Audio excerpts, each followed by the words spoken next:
After the Jays beat the Boston Red Sox 6-1 at Rogers Center to close out that series, and as I mentioned in the video a couple nights ago, it was a collective exhale from Blue Jay fans. But we were all kind of hoping that it would carry over into this final series against the Tampa Bay Rays. Now, obviously the Tampa Bay Rays are just as stressful as all hell. Because, yeah, it's the Rays. They torture our franchise.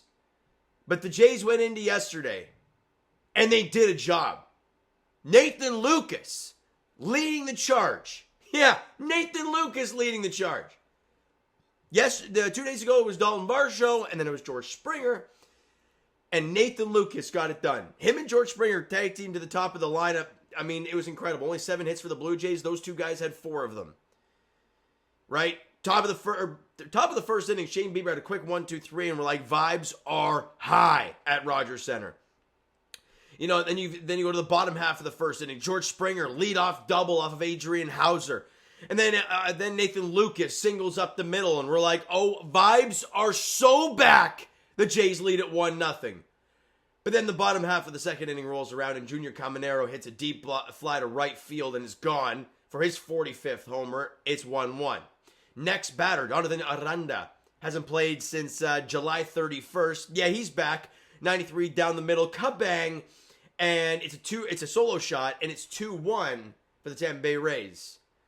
And it went pretty quiet at Rogers Center. But it's a ruckus crowd, boy. It was a great one at Rogers Center last night.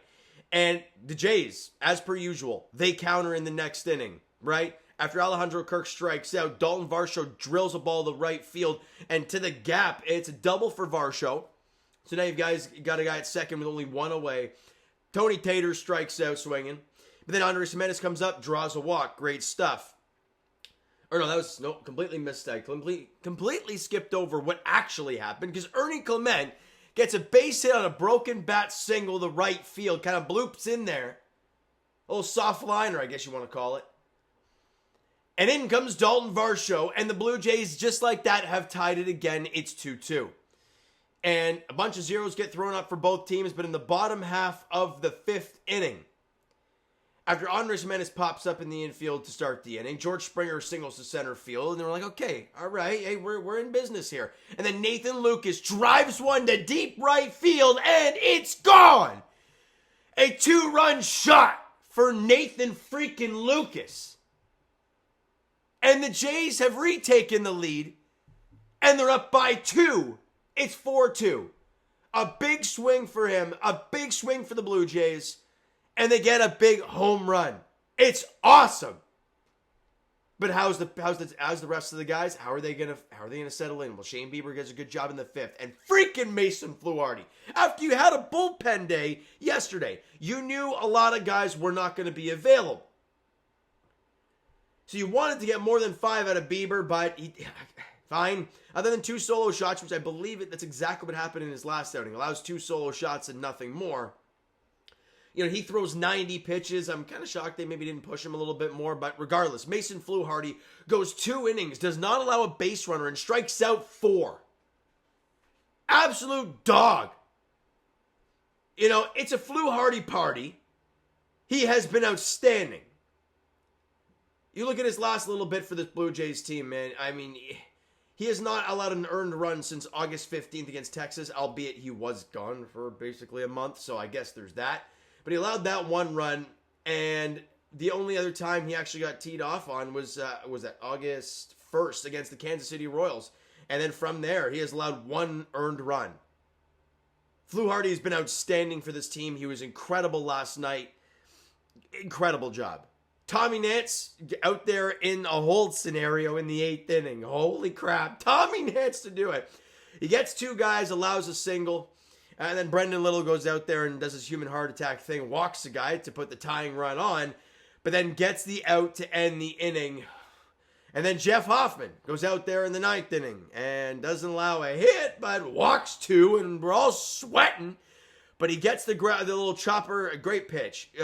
Gets the chopper from Yandy Diaz to 3rd, Ernie on to 1st. Ball game, Blue Jays win it 4-2 over the Tampa Bay Rays last night. Whew. Crazy stuff. Absolutely crazy stuff. All right. Now, quickly, let's get through the player stats, and we'll talk about today's ball game. George Springer, big day, obviously. 2 for 3, scores 2 runs, walked once. Got on base 3 times. Exactly what you want for your top of the lineup. Nathan Lukes, 2 for 4. The run scored, 3 RBIs in the homer. Just have a day. Have a day, Nathan Lukes. Vladimir Guerrero Jr., I don't know. I mean, he 1 for 4, I guess. This is a ground ball base hit up the middle. I don't know. Trying to, I don't know. Addison Barger, 0 for 3, a couple strikeouts, walked once. Varsho 1 for 4, scored a run. Ernie Clement 1 for 3, drove in that run. And that's the thing, right? Almost every single Blue Jays hit today, or last night, came with some sort of, positive afterwards, right? Varsho went 1 for 4, but it was a double that he later scored. And then Ernie Clement went 1 for 3. Well, that 1 for drove in a run. And those were the only hits for the bottom, like 6 guys in the lineup. But it paid off. George Springer had 2 hits, scored both times. Nathan Lukes had 2 hits. 1 drove in a run. The other one was a 2-run shot and drove in 2. Now, Vladdy's single didn't really do anything, didn't really mean much. Almost every hit yesterday did something big. So awesome stuff. 7 hits for the Blue Jays, would like more. 7 strikeouts, walked 3 times, and the bullpen, electric stuff. Electric factory from the fellas. Now everyone's available. So Anthony Dominguez is available. Louis Varland, he went 2 innings? Or an inning, okay, 2 innings too. He probably, you'd rather not pitch him today, but he's probably available. Most guys are probably available today. So, other than Jeff Hoffman, pitched back-to-back days, I would say he's probably not available. But if you need him, I think he'll go. But Trey Yesavage gets the ball today for the Toronto Blue Jays. It's the 3:07 first pitch at Rogers Center going up against Joe Boyle. Joe Boyle, his last time out, diced the Blue Jays down at Steinbrenner Field. But so did Adrian Hauser yesterday with the White Sox. So baseball's weird. It happens. So, yeah, Joe Boyle's on the mound. Great stuff. Walks a bunch of guys. We'll see how it goes. And Trey Yesavage, not a great last start there against KC, albeit did get screwed over by the umpires there.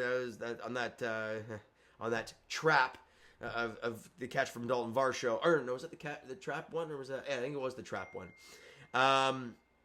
But in his first career start down at Steinbrenner Field against this same Rays team, yeah, he diced, absolutely diced. Set a Blue Jays franchise record for strikeouts by a rookie in their debut.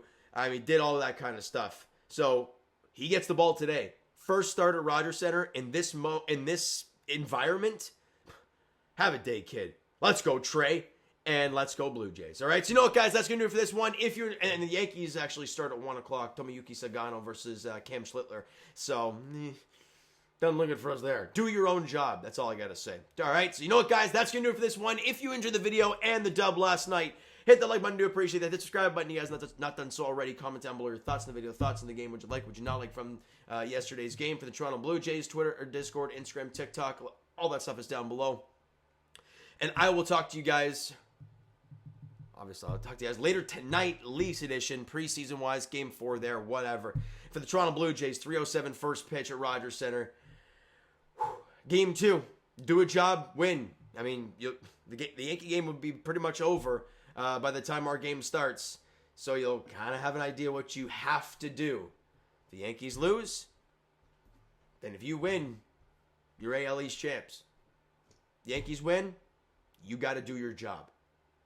All right, so you know what, guys? Thank you so much for listening and watching. I hope you enjoyed the video and the dub last night. Talk to you guys then.